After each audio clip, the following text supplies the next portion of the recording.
नमस्कार दोस्तों, उत्तर प्रदेश में एक नई योजना चालू हुई है जिसके माध्यम आपको सभी सरकारी योजनाओं का लाभ मिल जाएगा। हाँ, बिल्कुल सही सुना आपने। अभी तक जितने भी पात्र परिवार हैं जिनको नौकरी नहीं मिल रही थी, रोजगार नहीं मिल रहा था, स्कॉलरशिप नहीं मिलती थी, ये सभी योजनाएं अब आपको मिलने लगी। अब इस यूपी में यानी कि अपने उत्तर प्रदेश में एक फैमिली आईडी यानी कि एक परिवार की पहचान यानी कि अब होना शुरू हो गया। इसका रजिस्ट्रेशन चालू हो गया। अगर आपने रजिस्ट्रेशन नहीं करवाया तो जल्दी आप नजदीकी किसी लोकवाणी केंद्र या जनसेवा केंद्र पे जाइए, अपना परिवार आईडी रजिस्ट्रेशन जरूर करवाइए। अगर आपका राशन कार्ड बना है तो बहुत अच्छी बात है, क्योंकि राशन कार्ड ही एक परिवार आईडी होती है।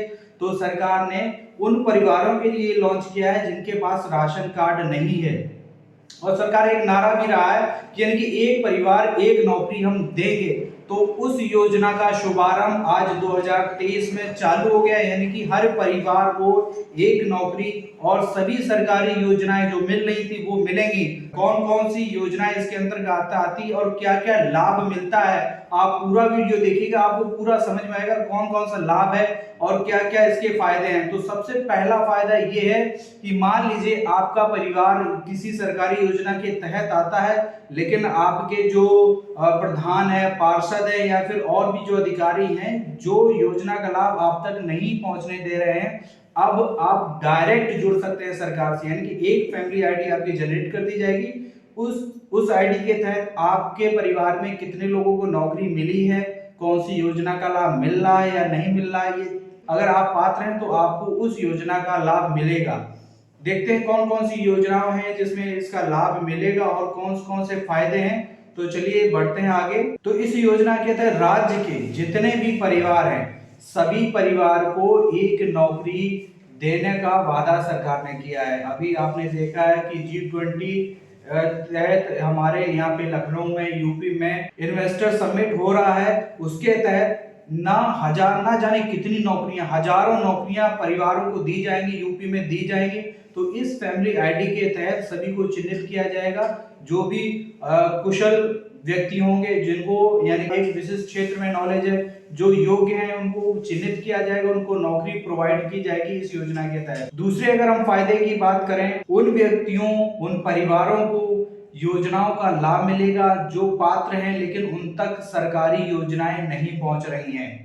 तो अभी जाइए, जितना जल्दी हो सके अपने फैमिली आईडी का रजिस्ट्रेशन तुरंत करवाइए। अगला है, अगर हम लाभ की बात करें तो ये सभी फैमिली के लिए है। मान लीजिए आप निवास प्रमाण पत्र बनवाते होंगे, जाति प्रमाण पत्र बनवाते होंगे, आय प्रमाण पत्र बनवाते होंगे। तो अगर आपको सभी फैमिली का निवास प्रमाण पत्र बनवाना है तो सभी को प्रधान से लिखवाना पड़ता है, पार्षद से लिखवाना पड़ता है, और उसको आप अलग अलग बनवाते हैं। इसमें लंबा समय लगता है, लंबा प्रोसेस भी लगता है, वेरिफिकेशन लंबा होता है। अब इसमें क्या होगा, आपका एक फैमिली आईडी है, उसी आईडी के तहत अगर किसी का भी जाति प्रमाण पत्र जारी है, निवास प्रमाण पत्र जारी है, तो उसी के तहत ही आपके सभी जाति निवास प्रमाण पत्र जारी कर दिए जाएंगे। इसमें ज्यादा विलंब नहीं लगेगा और बहुत ही सुविधाजनक हो जा रहा है। अगले हम फायदे की बात करें तो जैसे बच्चा जन्म लेता है तो जन्म के बाद उस बच्चे का जन्म प्रमाण पत्र और जाति प्रमाण पत्र जारी कर दिया जाएगा। तो ये बहुत ही ऐसी योजनाएं हैं जिनका लाभ हम लोग को अगर मिलता भी था तो बहुत देर में मिलता था, बहुत हमें चक्कर काटने पड़ते थे। तो अब ये लाभ जो है डायरेक्ट आपको मिल जाएगा।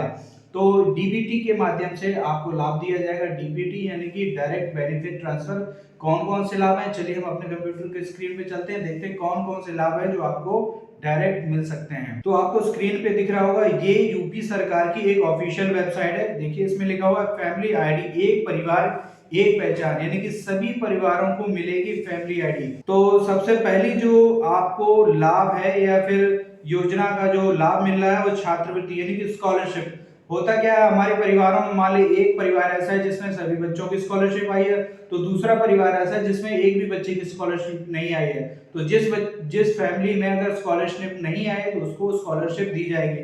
देखिए यहाँ पे दिखाई दे रहा है छात्रवृत्ति। उसके बाद कौशल विकास। कौशल विकास क्या, मान लीजिए किसी परिवार में कोई कुशल व्यक्ति है जिसको एक विशिष्ट क्षेत्र में नॉलेज है, प्रधानमंत्री ग्रामीण कौशल विकास योजना, उसके तहत मान लीजिए कोई कंप्यूटर में महारत है, कोई मोबाइल सीखना चाहता है, तो अलग अलग टेक्नोलॉजी सीखना चाहता है, तो उस परिवार के व्यक्ति को वो चीज सिखाई जाएगी और उसको कुशल रोजगार भी प्रदान किया जाएगा। तो ये इस योजना के तहत आता है। अगर तीसरे हम बात करें किसानों को सब्सिडी, यानी कि जो सब्सिडी मिल रही है, जो किसानों को 2000 रुपए मिलते हैं, या फिर और भी जो किसान जो कर्ज लेते हैं उनका कर्ज माफी है, ये बहुत सी योजनाएं हैं जो किसानों को दी जाती हैं। आपको इस योजना के तहत, यानी कि इस रजिस्ट्रेशन के तहत आपको प्रदान किया जाएगा। अगर हम अगली बात करें श्रमिकों को अनुदान, श्रमिकों को जो अनुदान दिया जाता है, अभी जैसे आपने देखा था कि कोरोना के टाइम में यानी कि ई श्रम कार्ड धारकों को 1,000 रुपए दिए जा रहे थे, तो इसी तरह की योजनाएं अगर जो भी लाभ प्राप्त होगा तो डायरेक्ट अब मजदूरों को दिया जाएगा। अगला है युवाओं को रोजगार के अवसर, यानी कि जितने भी युवा हैं, पढ़े लिखे हैं, यानी कि जिन्हें अच्छी अच्छी डिग्रियां ले रखी हैं और जो वेल ट्रेंड हैं, उनको चिन्हित किया जाएगा। हर परिवार में उनको एक ना एक नौकरी दी जाएगी। अगला है पेंशन, यानी कि जो वृद्ध हो चुके हैं, वृद्धा पेंशन है, विधवा पेंशन है, विकलांग पेंशन है, तो ऐसे परिवारों को चिन्हित किया जाएगा। उसमें हर परिवार को उस योजना का लाभ, जो पात्र है, जिस योग्य है, उसको उसका लाभ दिया जाएगा। चलिए आगे बढ़ते हैं। देखिए इसमें कौन कौन सी योजनाएं हैं, ये देखिए डीबीटी के माध्यम से, यानी कि डायरेक्ट बेनिफिट ट्रांसफर के माध्यम से आपको लगभग 30 ऐसी योजनाएं हैं जिनका लाभ सिटीजन को मिलेगा, जिसमें से स्कॉलरशिप है, पेंशन है, लेबर है, सम्मान निधि है, सब्सिडी है, कन्या सुमंगला योजना है, यानी कि लगभग 30 ऐसी योजनाएं हैं जिनका लाभ अब आपको डायरेक्ट मिल जाएगा। अब आपको कहीं जाने की जरूरत नहीं है। चलिए इसकी योजना का जो शुरुआत है, इसका हम ऑर्डर भी देख लेते हैं। यहाँ पे देखिए लिखा हुआ गवर्नमेंट ऑर्डर। गवर्नमेंट ऑर्डर में हम देखिए, यहाँ पे देख लेते हैं यहाँ पे कौन कौन सी योजनाएं अभी जो इसके माध्यम से उनको जो बहुत ही ज्यादा लाभ देने वाली योजना है। ये देखिए इसमें लिखा हुआ है परिवार के किसी एक सदस्य द्वारा जाति निवास प्रमाण पत्र आदि प्राप्त करने के उपरांत परिवार के अन्य सदस्य द्वारा आवेदन करने की स्थिति में सुगमता से बिना किसी विलंब के प्रमाण पत्र उपलब्ध कराया जा सकेगा। यानी कि एक बार अगर एक परिवार के अंदर किसी एक का जाति निवास प्रमाण पत्र जारी कर दिया है, तो अब आपको बार बार दौड़ने की जरूरत नहीं है। उसी के माध्यम से बाकी व्यक्तियों का भी जाति निवास प्रमाण पत्र जारी कर दिया जाएगा। अब आगे बढ़ते हैं। देखिए आगे लिखा हुआ परिवार में किसी बच्चे के जन्म लेने पर उसे जन्म प्रमाण पत्र के साथ ही जाति प्रमाण पत्र देने की राज्य की संकल्पना को सरलता से क्रियान्वित किया जा सकेगा। यानी कि जाति प्रमाण पत्र और जन्म प्रमाण पत्र बच्चे के जन्म के उपरांत ही उसको दे दिया जाएगा। तो बहुत सी ऐसी योजनाएं हैं। इसमें रजिस्ट्रेशन कैसे करना है और इसका आगे का प्रोसेस क्या है, कौन कौन से डॉक्यूमेंट लगेंगे, इसके लिए हम अपनी नेक्स्ट वीडियो में देखेंगे। अगर आपको वीडियो पसंद आया तो चैनल को सब्सक्राइब कर दीजिए, लाइक कर दीजिए, कमेंट बॉक्स में बताइएगा कि आपको वीडियो कैसा लगा। और रजिस्ट्रेशन का अगला प्रोसेस हम अपने नेक्स्ट वीडियो में देखेंगे। तब तक के लिए जय हिंद।